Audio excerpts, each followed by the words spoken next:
tonight's topic, the last two German Zeppelins, and that's the two Graf Zeppelins, and I'll explain why on my next slide.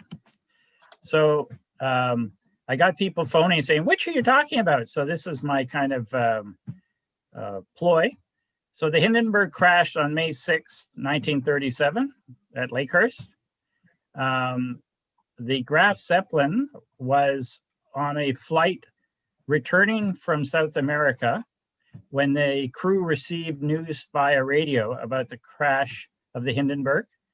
And they landed a day and a half later in Friedrichshafen, and they only told their passengers after they had docked that the Hindenburg had crashed. That was its last commercial flight. It was removed from passenger service after that flight. And then about 6 weeks later, on June 18th, it flew from Friedrichshafen to Frankfurt am Main. And that was its last flight it ever made. The other airship, LZ-130, was also named the Graf Zeppelin. Its first trial flight was on September the 14th, 1937. And the final flight was not even 2 years later, on August the 20th, 1939. So there were 5 other flights scheduled for late August and early September, but they were all canceled. So my focus is on the Graf Zeppelin LZ-127 and the Graf Zeppelin LZ-130. So German airships, Count Ferdinand von Zeppelin completed the first successful rigid airship flight in Germany in July of 1900. And by 1908, he had enough financial and public support that he could establish Luftschifffbau Zeppelin to produce rigid airships commercially. By 1909, Count Zeppelin founded the world's first airline, which became known as DLAG. And it used Zeppelins to fly passengers and VIP on pleasure trips, mostly around the Friedrichshafen area, but also flew to Berlin and Frankfurt and some other parts of Germany. And in 5 years, it had safely concluded 1,588 flights, and it carried 34,000 passengers. With the outbreak of World War I, that was the end of commercial flights. The airships were commandeered by the German Navy, and during the war, the Zeppelin manufacturing company produced just over 80 airships that were used for military purposes. The Versailles Treaty actually banned Germany from producing or owning Zeppelins. And so after the war, Luftschiffbau Zeppelin manufactured 2 small airships and delivered them to DLAG for passenger service. But the airline was ordered to surrender its Zeppelins to the Allies as war reparations within the first couple of months. The only way Zeppelin, the company, remained in business was it made aluminum cookware and some other consumable items that allowed it to maintain its workforce in Friedrichshafen. The United States had been very impressed with the German success with lighter than air craft during the war, and so they started to develop their own airship program.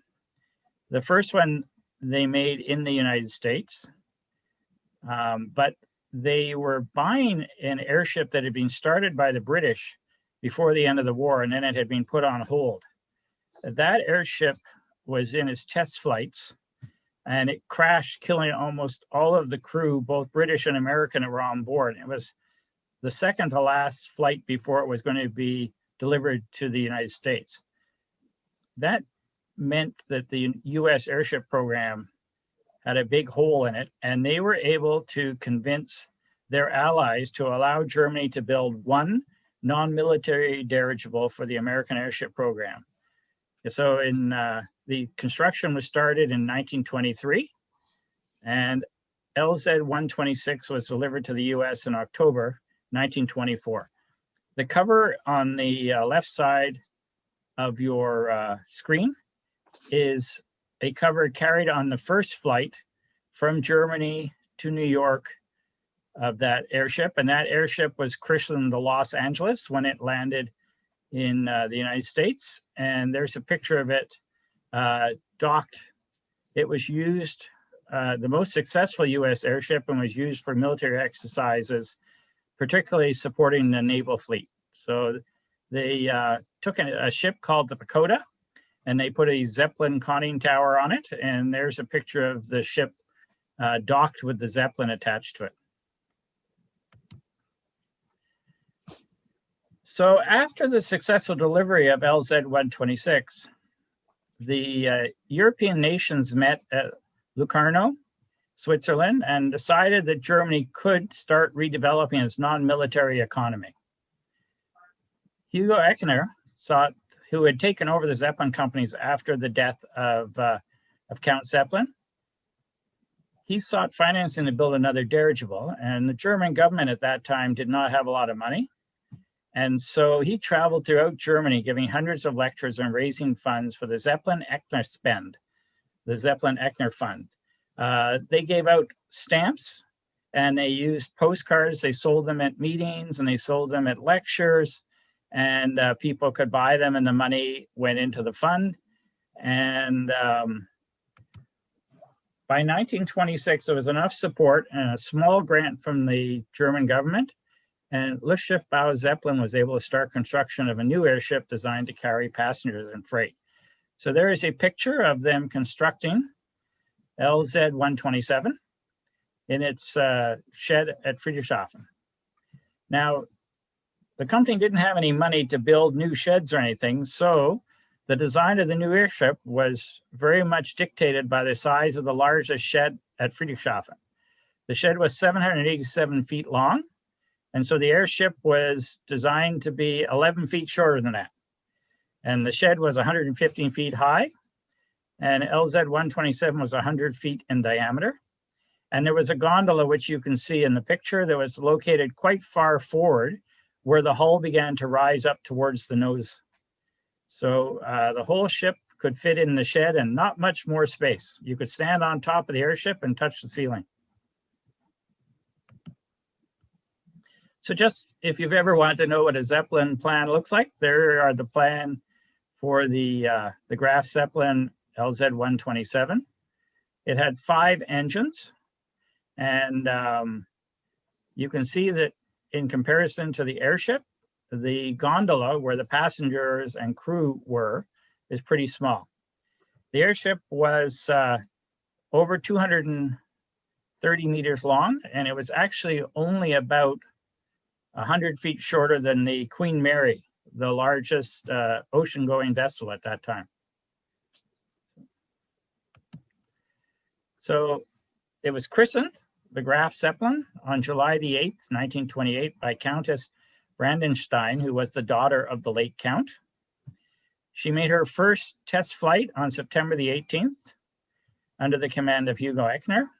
And 2 days later, Germany issued the world's first Zeppelin stamps. So we have the start of Zeppelin, the start of dedicated Zeppelin philately. There was certainly covers from flights before that, and people had postal souvenirs from the different airships, but this was the first time someone issued a stamp dedicated for Zeppelin postage. So deducting the weight of the fuel, the crew, and the essentials, the Graf Zeppelin could carry 15 tons. She was meant to carry 20 passengers, and she could take 26,400 pounds of freight or mail, and a distance of over, with the fuel she had, and that they could do 6,250 miles at an average speed of 60 to 70 miles per hour. When Hugo Echner was debating with the German postal authorities, the Reich Post agreed that any mail the Zeppelin carried, the company could keep 4/5 of the postage that was on the mail. So mail carrying was a very important revenue stream for the company. After 6 proving flights or test flights, the Graf Zeppelin began her first intercontinental flight. She carried 66,000 pieces of mail on her maiden flight to America. And the onboard Mitluftschiff LZ-127 confirmation mark was actually applied on the ground in Friedrichshafen because the ship's post office wasn't yet operational. The ship carried 20 passengers and a crew of 40 people to Lakehurst. And there's a famous incident where the skin on the airship actually ripped, and 4 members of the crew went out taking turns to sew it back up. They had to stop moving forward, which meant the propeller that powered the electricity no longer turned. And so they weren't able to tell the world that they were okay. And there was a lot of press in the US thinking they had crashed on their voyage over.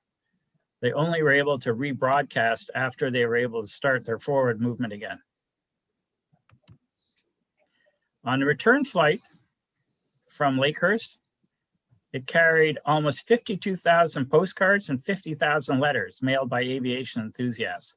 And the US Post Office was quite smart in its marketing. They let everyone know that any card that was carried on this would have a violent hand stamp put on it to say that it was on the first flight from the United States to Germany. So you can see this postcard that's here has it stamped on it, and there's a drawing of the hand stamp. So over 100,000 pieces of mail received that hand stamp and were carried on the flight from Lakehurst to Friedrichshafen. The next flight that garnered a lot of public attention was the first flight of 1929. It was a 3-day flight to the Holy Land. And Hugo Echner wrote in his book, My Zeppelins, at that time in the winter of 1928-29, it had not yet comprehended the degree to which the interests of the great newspaper enterprises and of stamp collectors could be exploited to supplement the receipts from carrying passengers. He was still thinking at this point that the money would come to the company through the carrying of passengers. Tickets were certainly expensive. An average flight on the was over $1,000 at a time when the average weekly income in the United States was less than $9. So you had to have money to fly on the Graf Zeppelin. And they also developed these special confirmation marks, they're called, for all of the flights. And you can see the one here on these 2 covers that were carried on this flight to the Holy Land. The cover on the top was designed by A.C. Rossler of New Jersey. That was one of his cachets. And he has a very interesting history with Zeppelin mail because he was later accused of creating a lot of false covers for the different flights so that he could sell them out of his stamp store. Then after the Holy Land flight, in April, the Graf Zeppelin conducted a 2-day flight over the Mediterranean Sea, and there was an official mail drop in Sevilla. One of the first times that mail was carried on the ship and dropped into a country that it was not landing at, so that it could speed up the carrying of mail. And then on May the 16th, the Graf Zeppelin set out for her first flight to the United States for 1929. On the first evening out over the Atlantic, 2 of the engines failed, and Echner decided that he should return to Germany. 2 more engines failed as the Graf Zeppelin was flying up the Rhone Valley. And France never allowed the airship to cover its territory because it had suffered so badly from the Zeppelin attacks during the First World War. And this time they allowed the Graf to actually land at a French Air Force base so they could do emergency repairs. All of the mail was carried back to Germany from this flight, and it was actually held for about 5 months till the next Zeppelin flight to the United States. And any of the mail received that red marking you can see on this card. And it basically says that the flight was first flight was interrupted.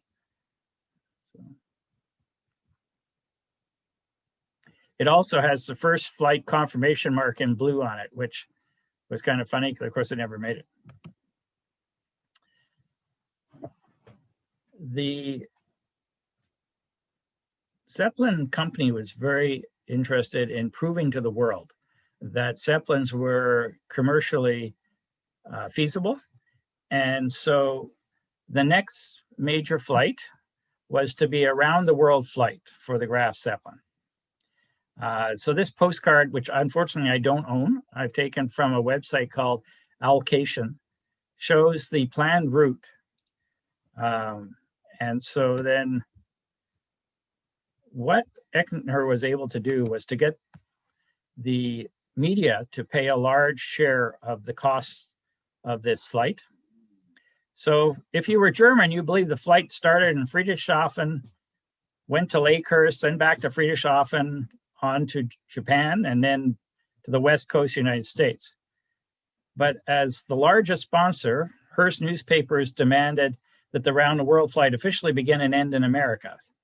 So the media funding paid about half of the cost of the flight, and stamp collectors pretty much paid the rest. So the passengers who flew on the round the world flight, their money actually generated a profit for DeLag. And that was the first time that the airline had run a profitable flight.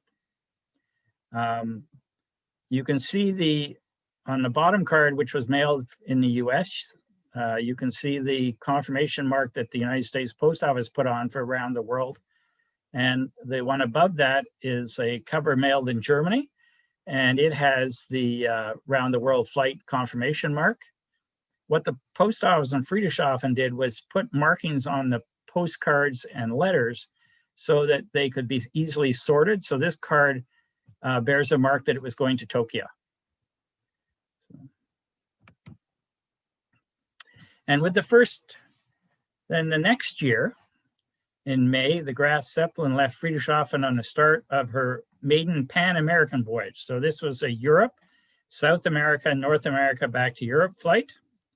It was the first flight with landings in Sevilla and in South America. So it actually was more than 3 stops. And before the flight, Eckner had been to the United States and negotiated for special stamps to be issued by the United States Post Office. They also got agreement from Argentina to do Zeppelin stamps for mail to be carried on this flight.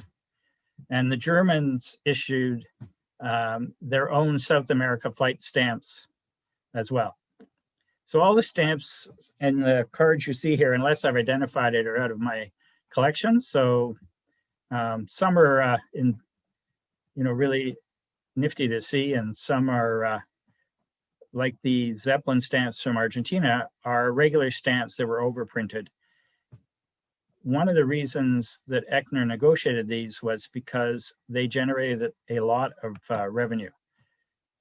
The US Post Office agreed to give DeLag 93.5% of the money on every piece of mail carried on the Graf Zeppelin. Now, the post office issued those stamps thinking that most people would keep them for their collections and they wouldn't be used. But unfortunately, at this point, the United States was already in the midst of the Great Depression. It printed 1 million of each of the 3 designs.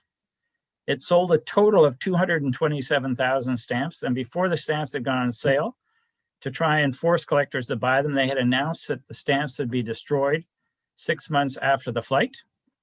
So with the destruction of all of the unsold stock, this became the rarest American stamp issue of the 20th century. And if you buy it now, you pay for it. After the Pan American flight, the Graf Zeppelin made about 20 flights that year, mostly 1 or 2 day flights around Germany and some of the neighboring countries.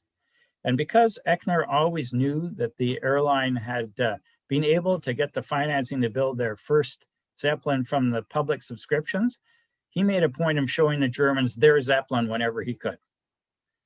So this is a card just from a Hamburg flight. It was a 1 day flight. And then the card, the marking on the top was confirmation it was carried on board. When the Graf Zeppelin had done its flight to around the world, it had flown over Russian territory, and it had to carry an official from the Soviet Union on board. He wanted the Graf Zeppelin to fly over Moscow, and Echner decided because of the weather he wasn't going to do that, so he stayed over the Northern Territory. The Soviet Union launched an official complaint with the German government, and at President Hindenburg's request, Hugo Echner took the dirigible to Moscow for a one-day visit. Like most countries, when Echner was asked to do a special flight there, he arranged for special Russian stamps with 90% of the revenue to go to Delag. But the Russians made it really difficult for people to mail letters and made it very, very expensive. And so there are not a lot of these covers around. And the stamps are more expensive than most of the other Soviet Zeppelin stamps. When they flew to Moscow, of course, there was no landing tower for them to connect to, so they were held down to the ground, which was one of the reasons that they were only there for such a short time.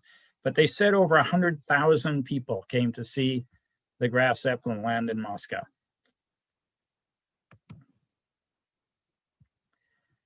In September that year, the Graf Zeppelin left for a 3-day flight around the Baltic Sea. The Graf Zeppelin was supposed to land in Helsinki, and so Finland put out a special Zeppelin stamp this year.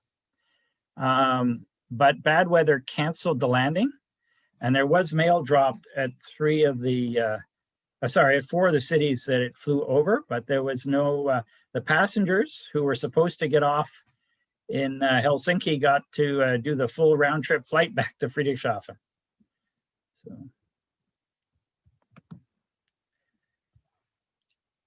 In the next year, 1931, the first commercial flight was a 3-day flight to Hungary. There was a landing in Budapest, and then a flight around Hungary, which lasted a day, and then a return flight back to Friedrichshafen.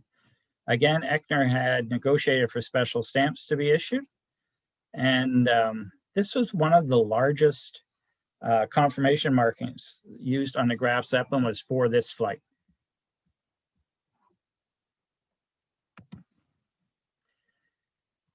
And the second flight was to the Middle East in 1931. After flying across the Mediterranean, the Graf Zeppelin flew over Alexandria to Cairo. It landed in Cairo, and Hugo Echner actually got off the airship and stayed to have an audience with King Fahd. The ship then flew around the Holy Land again, and she visited the Great Pyramid of Giza, where she hovered 70 feet above the peak of the pyramid before flying to Palestine and then circling Jerusalem. It returned to Cairo, where it picked up Hugo Echner, and then returned to Friedrichshafen on the 13th. Egypt specially overprinted stamps, airmail stamps for mail to be carried on this flight. And in addition to the Egyptian stamp you saw, Germany issued a 1-mark stamp for local flight mail. Everything before that, it had to be either 2 marks or 4 marks. Liechtenstein put out 2 stamps for a flight that was going to that country. And Iceland issued a set of 3 overprinted stamps for a flight that went there. So a lot of these stamps could only be used on the Zeppelin mail to that country. And so a lot of them are much more scarce than other airmail stamps issued by those countries. And then in 1931, the Graf Zeppelin made her famous polar flight. Most of the passenger crews were stripped. Most of the passenger cabins were stripped down. And this was a scientific flight. A large amount of other scientific equipment was loaded on just for this flight to measure solar flares and magnification, gravity. They were trying to do a lot of exploration in the polar regions. And you can see the picture of the Graf Zeppelin there, sort of hovering right on the water. It was originally supposed to meet a submarine, and Hugo Echner was able to talk the Hearst newspapers into paying a large part of this flight. And he had a scale where he would pay so much if it met the submarine, less if it only flew over the submarine, and much less if it didn't meet up with the submarine. The submarine was held back because of technical difficulties, and so the Graf Zeppelin made arrangements to meet a Russian icebreaker, the Malagan, off Franz Josef Land, and exchange mail. So it landed basically on the water, as you can see here. Mail was exchanged.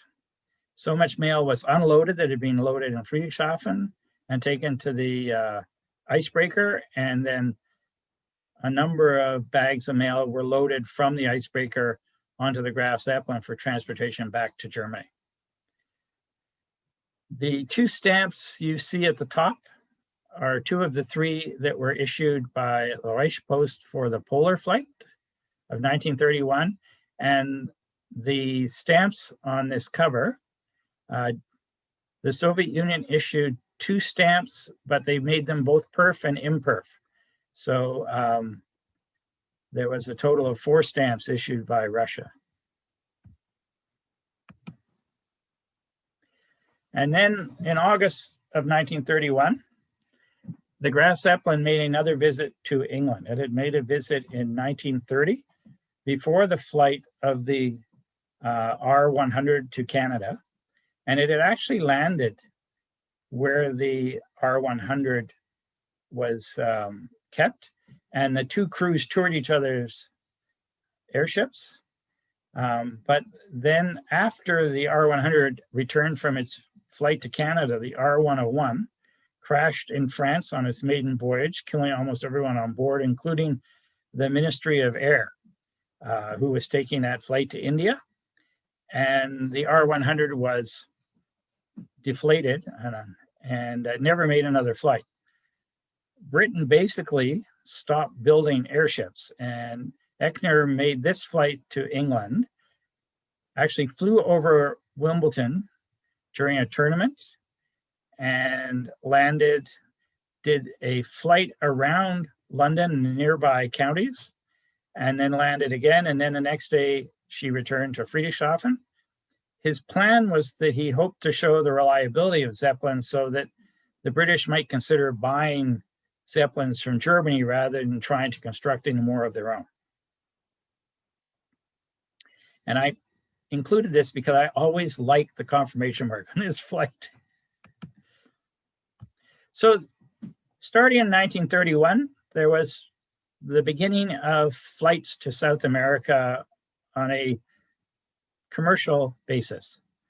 It was much faster to fly to South America than it was to take the ocean vessels, much more comfortable. And for mail, it was a matter of a few days rather than a couple of weeks. And there was a large German business community in Brazil, so the demand was there to do mail carrying and freight carrying between South America and Germany. A number of South American countries wanted to be able to have their mail carried on the Graf Zeppelin, and you could only use your country's stamps on a cover if it was negotiated in advance with DELAG.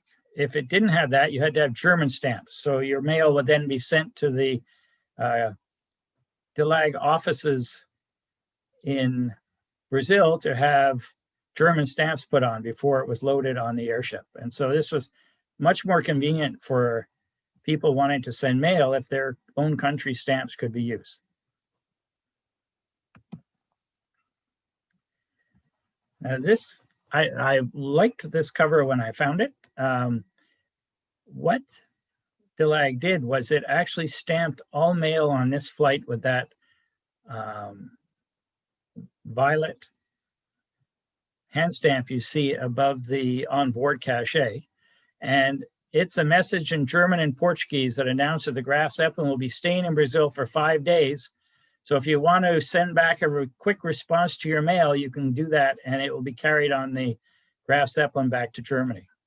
So a real effort to further develop airmail between the two countries on the Graf. So the 3 flights that happened in 1931 were then followed by 9 in 1932. And Condor Airline Syndicate started to do expedited service from South American cities to Recife, where they met the Graf Zeppelin. And they used their own confirmation markings, or in some cases, they had their own semi-official postage stamps that were used. So the confirmation marking on this cover says this cover is being carried by Condor Zeppelin. So that was common back then. In July of 32, the city of Danzig hosted Luftposte, and it was an air post exhibit sanctioned by the Fédération Internationale de Philatelic. And the highlight of the exhibit was to be a flight by the Graf Zeppelin over the exhibit hall and then landing at the airport.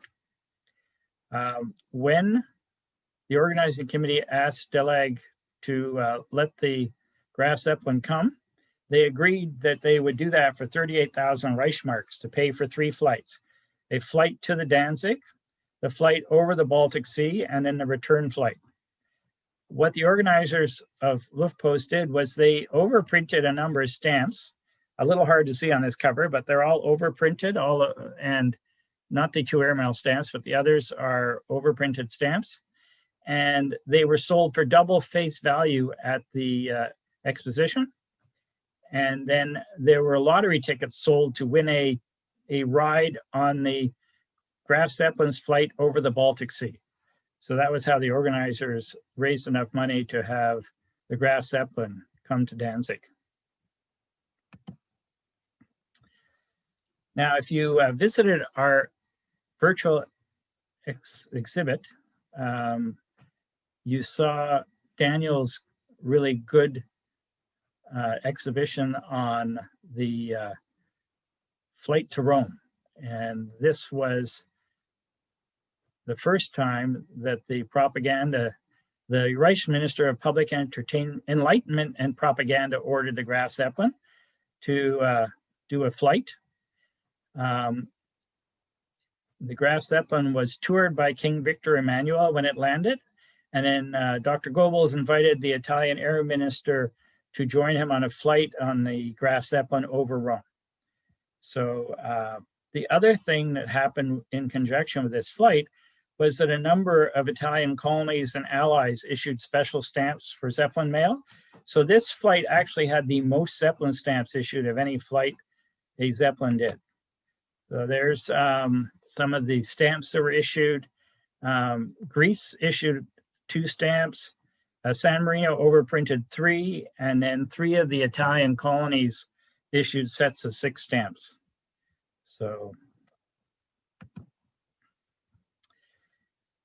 and in 1933, the Graf Zeppelin completed 7 round trips, and there are philatelic mail and commercial covers existing from all these flights. It becomes more regular to see South American mail and mail with South American postage from this year forward.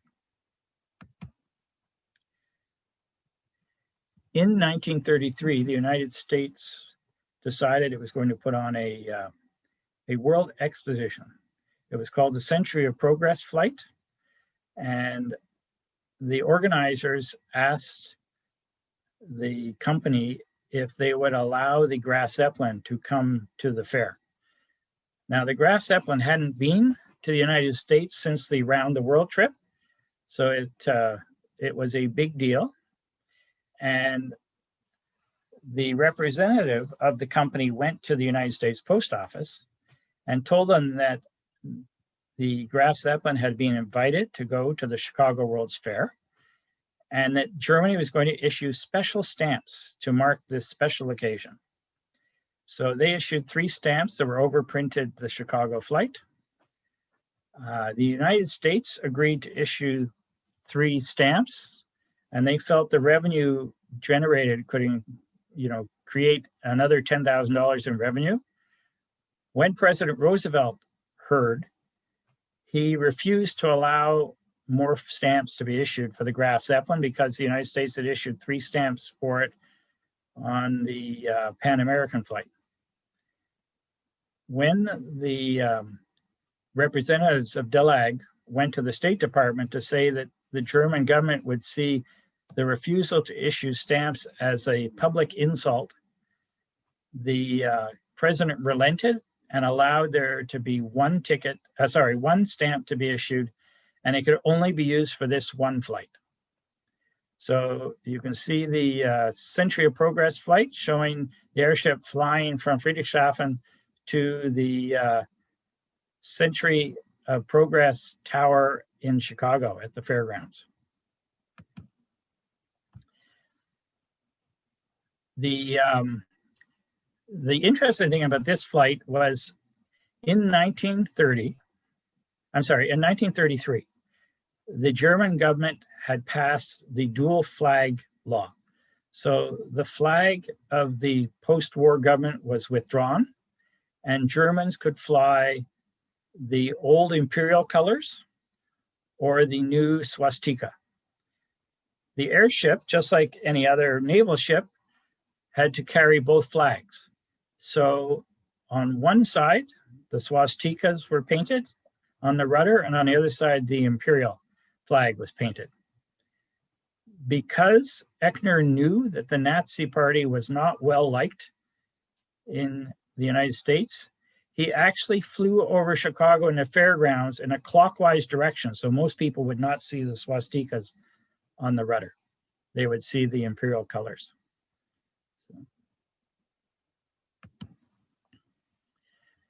Now, the U.S. Century of Progress stamp that I showed you a couple of slides ago were only sold in the 3 cities the Graf Zeppelin was visiting: Miami, Akron, and Chicago, and in Washington, D.C.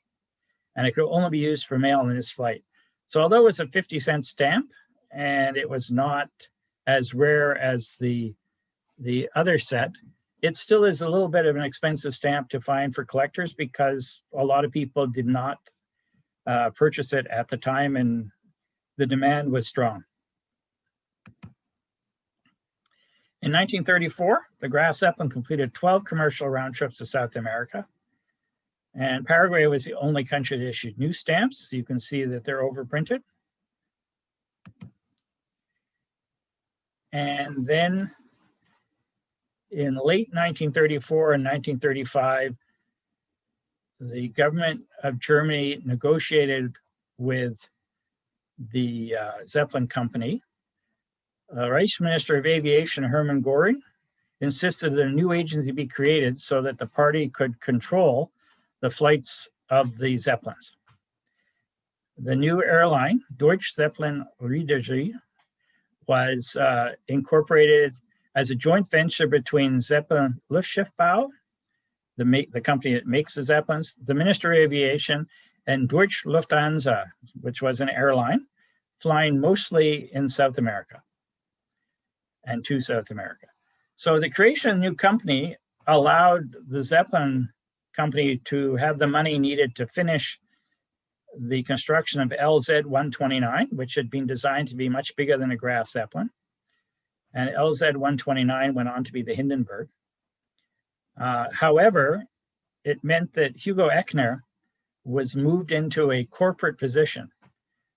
Basically, he lost his control over the Zeppelins when this was formed. Hugo Echner was actually not a fan of the Nazis and had said a number of public things criticizing the party.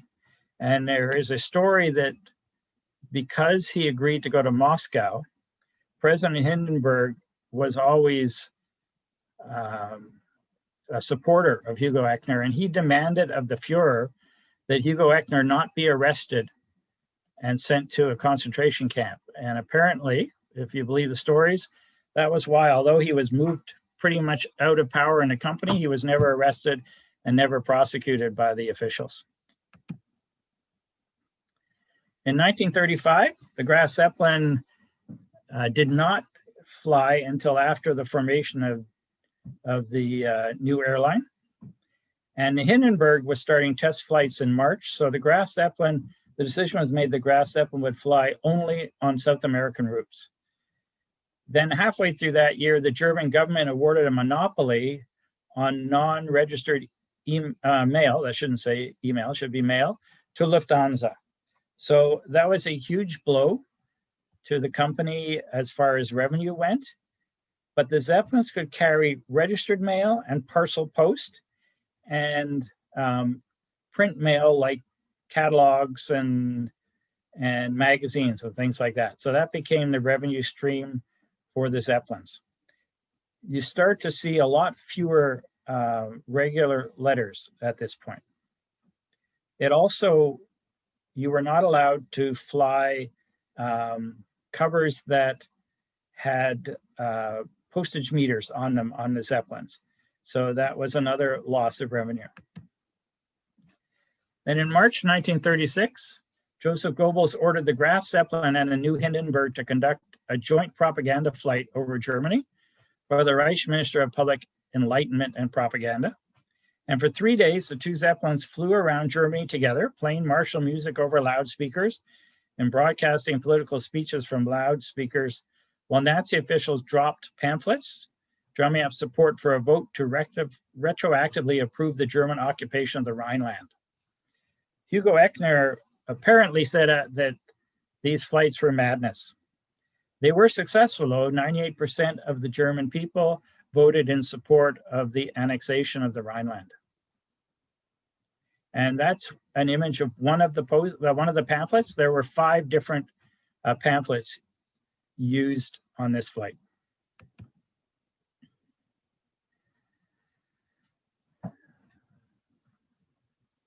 In 1937, as I mentioned, she was returning from her second South American flight of the season when the crew received the radio message informing them of the crash of the Hindenburg. They landed in Germany about 30 hours after they had heard that news. She was permanently withdrawn from passenger service, and on the 18th of June, she made her 590th last flight to Frankfurt on Main, where she was deflated and then exhibited to visitors hung up from the ceiling of the hangar. The Graf Zeppelin was the first aircraft to ever fly over 1 million miles, and her career was amazing considering she was built as a test of the technology. So LZ-130 was in construction starting in June of 1936. She was to be a sister ship of the Hindenburg. The passengers were inside the airship instead of in a gondola hung under the keel. After the crash of the Hindenburg, there were some modifications made. Both the Hindenburg and the LZ-130 were designed to use helium instead of hydrogen. Hugo Echner had said after the crash of the R101 that he would prefer not to use hydrogen because it was more dangerous. Helium is an inert gas and won't burn. So the only country that had helium in any quantity at that point was the United States. And Echner had actually gotten agreement from President Roosevelt that they could start buying helium from the United States because the US had pretty much wound up its airship program by then. After the crash of 4 of their 5 airships, they had pretty much stopped flying lighter than aircraft. Unfortunately, with the occupation of the Rhineland, there was a lot of anti-Nazi feeling in the United States, and the Department of State decided that they would not export helium to Germany because there was a risk that the Germans might use Zeppelins if there was another war. So LZ-130 was christened the Graf Zeppelin, and because it was after the crash of the Hindenburg, only one German official, Erwin Göring, was in attendance. There was a sign hung on the wall that said Graf Zeppelin and with the number 2, but it was never actually named that, and it only bore the legend Graf Zeppelin on its side.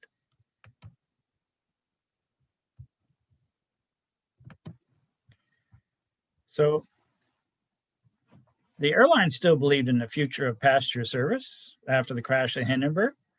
And this postcard was sent out with a meter stamp showing LZ-130 flying over the world to promote passenger flights by Zeppelin again. Now, the gas bags were actually not inflated till about 6 months after this flight.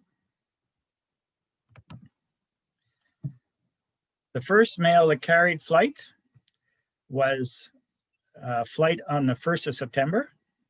I'm sorry, was this flight on December 2nd and 3rd of 1938 to the Sudetenland.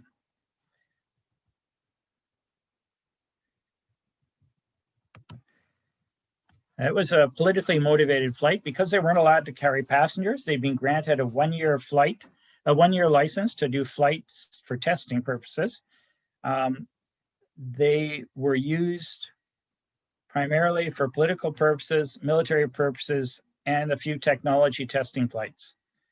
On the Sudetenland flight, the government representatives dropped propaganda leaflets calling upon voters to approve the integration of the occupied Sudetenland into the German Reich. And all of the mail received this hand stamp on the back that encouraged voters to support the larger Reich.